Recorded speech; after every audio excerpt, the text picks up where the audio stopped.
So, disclaimer muna tayo na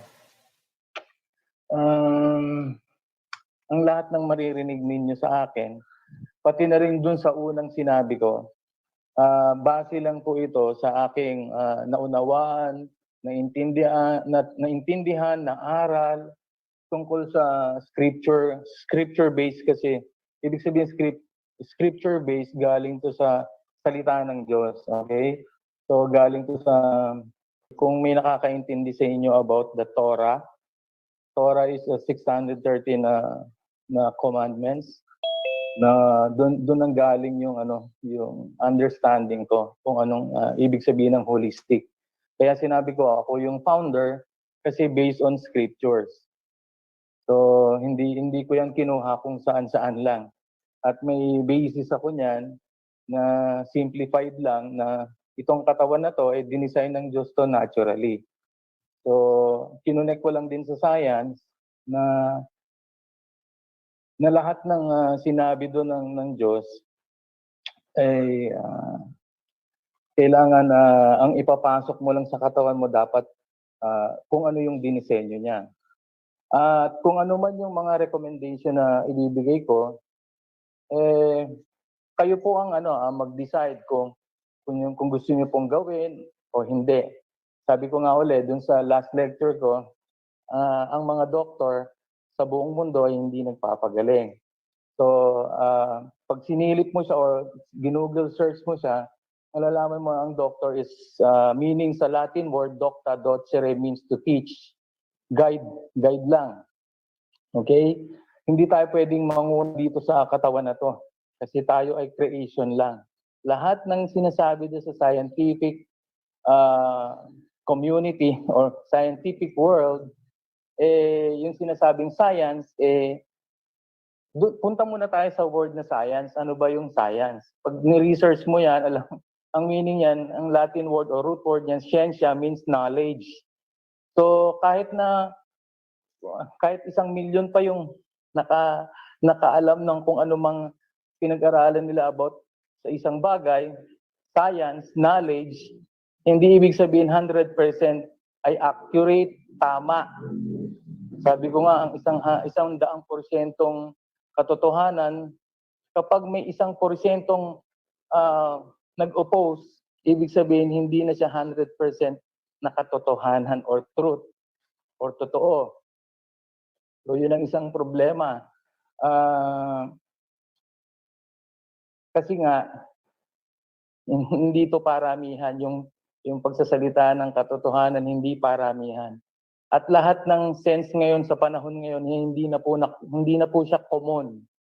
Meron pong tinatawag na right common sense. Dapat maintindihan ng bawat isa na may right common sense. At ang paano ito gagamitin, kailangan mo may basis ka or foundation ka using a word of God, yan, spiritual. Kasi nga, walang ibang tama sa buong mundo kung hindi yung lumikha lang ng tao. For example, sinabi ng Diyos, okay, doon tayo sa pinakaumpisa pala. So, panimula, merong isang Diyos or isang sovereign, majesty, very powerful na creator. So, kinreate niya ang tao parehas ng mundo. Kung ang mundo ay merong 70% na tubig, ganun din ang katawan natin. Parehas ng mundo. So the rest are minerals, so parang periodic table. And yung tubig na sinasabi ko, hindi po basta tubig ito. Ito ay maalat. Yung mundo kasi maalat talaga yung 70% na yon. And lots of minerals. So, ang katawan natin, 70% din water, maalat din yun. Kaya napakahalaga ng asin. Kaya kung bakit ko sinasabi palagi asin, napakahalaga ng asin sa katawan. Kaya nga pag ang tao, pag lumuha, anong lasa? Hindi ba maalat? Pawis, lasahan mo, maalat din.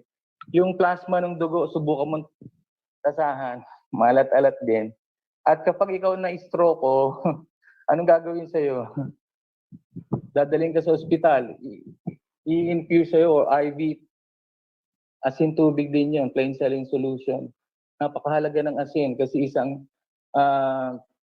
components ng katawan niya na mayroong electrical activities. So, kailangan alagaan yung katawan niyo sa mga minerals, especially yung asin na yan, napakahalaga niyan. So, sasabihin, Dok, magkakaroon ako ng kidney stone kasi kaya meron akong isang ika-clarify nung may mga nagko-comment na opposite naman dun sa tinuturo ng ibang doktor. Kaya tuloy, hesitant akong sundin niya sinasabi mo, Dok. Teka, yun ang problema eh. Hindi nga tayo pwede manguna. Okay? Itong katawan na to, dinesign to naturally. At alam ng katawan mo kung ano ang sobra. Kaya nga nilagay ng Diyos ang kidney para pag sobra ka ng mga minerals o kung ano mang sobra na sangkap meron ka, ilalabas yun ng kidney mo. So, ang problema lang, hindi umiinom ng tubig ang mga tao. Kaya mataas yung purity ng sinasabing salt or any minerals dun sa dugo. So, sometimes, for example, mataas ng sobrang calcium kasi nga hindi na ilalabas. So, isang nagkokos ng high blood pressure kasi nagko-constrict ang mga arteries because of too much calcium in the blood. Kasi hindi ka naman nagpapaaraw. Ang isang nakakatulong para i-absorb ang lahat ng mineral is exposure to sunlight. Okay, wala pa tayo sa sunlight, doon pa lang tayo sa calcium. Ang tumutulong doon para ma-absorb ang lahat ng mineral, especially calcium, sun, and also any forms of mineral. Anong klaseng hormone yun na pinoproduce ng araw? Vitamin D3. Dok, paano ko makukuha yung vitamin D3? Ano bang tamang oras para mag-expose sa sunlight? Sa pag-aaral, merong pag-aaral na inaral na 40, 60 years na, natuklasan nila na ang tamang pagpapaaraw is between 10 to 3. Narinig niyo na po ba yun, Ma'am Jen? 10 to 3? Naku, Dok, masusunog kami doon. Magkaka-cancer kami. Yan ang sinasabi palagi. Kumusta na yung mga farmers natin? Di sana puro may cancer yan. Kasi buong araw yan, nasa arawan. Namang may cancer. Ang totoong nagkakaroon ng cancer, yung mga pinapahid nilang ano bang tawag doon, Miss Jen? Sunscreen? Sunscreen. Bina-block mo yung araw. Sunblock. So, bakit 10 to 3? O, yan na naman question eh. Bakit 10 to 3, Dok? Hindi ba pwede naman 6 to 9? Totoo naman, pwede naman 6 to 9. Ultraviolet A yun. Ang kailangan mo, ultraviolet B, according dun sa pag-aaral. Bakit? Yung excess or meron kang fats, kino-convert yun into vitamin B3. Kaya lang, makikita mo yung UVB between 10 to 3. So, kaya kailangan mo between 10 to 3. Yun ang ibig sabihin nun. At para sa tamang exposure, at least 15 to 30 minutes, okay, hindi katulad farmers, buong araw ang farmers nasa arawan. Akin, 15 to 30 minutes lang sa mapuputi at 30 to 1 hour sa maiitim. Bakit, Dok? Bakit gano'n? Iba ata yung Dok, ah. Hindi kasi, meron kasi mabilis mag-produce ng tag dito, mabilis mag-produce ng melanin. Melanin. So, brown coloring pigment yan sa skin natin to block too much exposure to UVB. So, merong ganong merong intelligent factor yung katawan mong ganon. So ganon. So kaya nga yung maiitim, at least mas matagal sila kasi mas mabilis silang mag-produce eh. So it takes time bago sila makakuha ng enough na vitamin D3. So yun. So tapos na tayo sa asin, tubig. So alam na tayo, nagkakaintindihan tayo. Hindi yan nagpo-form ng stone. Ang totoong nagpo-form ng stone yung oxalate Oxalate is a byproduct of animal protein. So yung animal protein, yan yung naging habit na ng mga taong kainin. Yan ang problema eh. So ang mga tao ngayon carnivorous na. So Doc, siyempre natural kakain kami ng karne. Kasi importante yan kasi kailangan mo mag-produce ng muscles. Kailangan mo ng protein. Sabi ko naman, as a holistic, kailangan maintindihan mo. Nung nakakita ka na ba ng kalabaw, gorilla, kambing na kumain ng mga animal na kakapwa nila hayop para magkaroon ng muscles? Kaya kang ibato ng gorilla, ano ba kinakain yan? Kukuha lang mga dahon-dahon. Kainin na, tapos yung mga prutas kasama buto, seeds. Nung inaaral ko na sabi, mas mataas pala tong protein na meron tong mga ito. Yung mga dahon-dahon na to, mga green leafy na yan. At saka yung mga beans, seeds. From the beginning naman, sa totoo lang, hindi tayo talaga carnivorous. Inallowed lang yung eating ng mga hayop na inalaw ng Diyos para kumain ng tao ng hayop. Nung time ni Noah, doon nag-start yun kasi nga walang vegetation. So yun ang kaya doon inallowed yung. Pero hanggang ngayon naman, inallowed pa rin naman ng Diyos ang pagkain ng hayop. Pero may limitation na. Nakasulat kasi doon, ang sinabi doon, huwag kang kakain ng ng mga pinagbawal na marumi.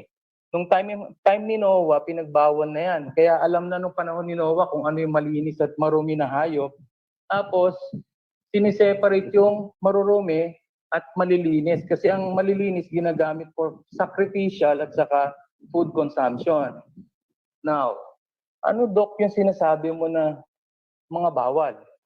Okay, ang sabi niya kasi, huwag kang kakain daw ng mga pagkain katulad ng baboy, alimango, alimasag, hipon, isda na walang kaliskis, tahong, talaba, tulya, pusit, tambako, tulingan, sapsap, espada, galunggong.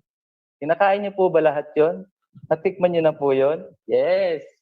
Congratulations! Kain pa more. Kaya lang ang nakakalungkot, may mga karugtong na mga passage na sinasabi, ang buhay ng physical ay nasa dugo. Or for the life of the flesh is in the blood. Paano ngayon yan? Nadudumihan mo pala yung dugo mo because kumakain ka ng marumi.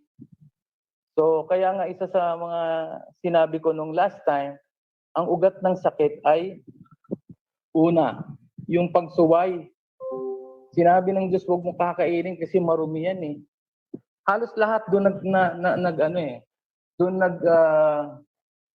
yung pinakaugat ba ng lahat ng karamdaman.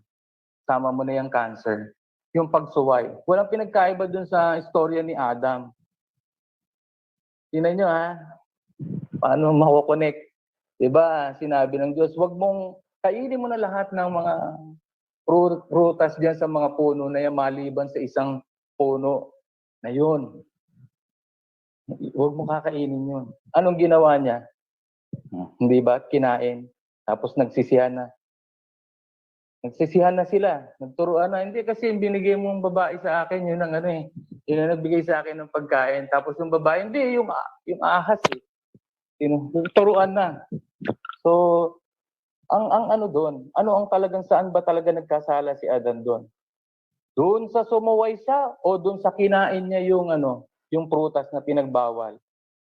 Tanong kita, Miss Jen. Parang pareho lang yun, Doc, ha?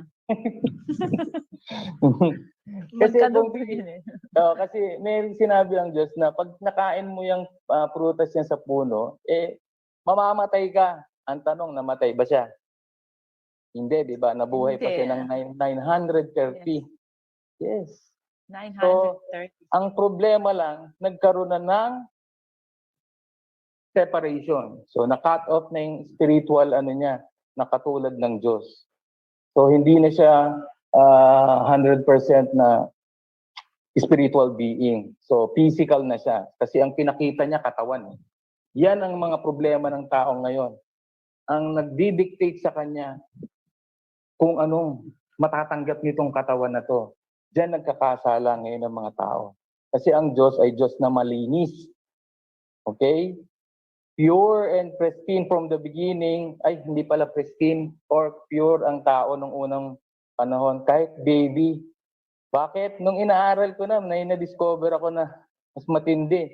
Yung microbiome, kung may nakakarinig na sa inyo, narinig niyo na po ba yun? It's a Yes. diverse microorganism that lives in you. Yung Correct. bacteria pa, mas marami pa pala kung ang cells ng katawan is around 100 trillion cells. 10 times larger yung microbes na yon. Kaya hindi sterile tayo from the beginning. Meron ka ng microbes na nakareside sa'yo. Ang problema,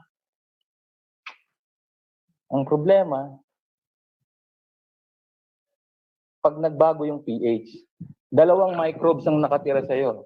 Isang nabubuhay sa balanced pH, around 7.3 to 7.45, at isang acid-living microbes or mga pathogenic, opportunistic pathogens. Kapag acidic ka na, andyan na. Asahan mo lahat ng pamamaga, infeksyon, bukol at bara, hindi matulog, hindi madumi, ang daming pananakit sa katawan, lahat na lang. Simplified lang po yan kasi kung totoong lecture, nako, marami tayong bubuksan. Kaya ibang usapan na yon. Kung gusto mo maging holistic doctor din, nasa sa inyo na yon. Kasi yun ang profession ko talaga, magturo. Pero ang basis natin, kasi ang professor ko hindi talaga 100% tao. Yun yung gumawa ng tao. So yun yung professor ko talaga. At hindi ako nagre-relay sa lahat ng scientific 100%. Namumulot ako pero kunti-kunti lang. Pero ginagamit ko pa rin yung right common sense. Kung hindi sinabi ng Diyos, may basehan ako may foundation ako. So hindi ako kagad maniniwala sa'yo. Kaya halos milyon ang niniwala sa scientific studies. Kaya ang gulo-gulo natin ngayon.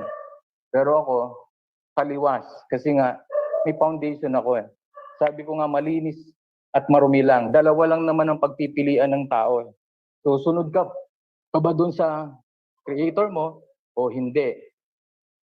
Okay?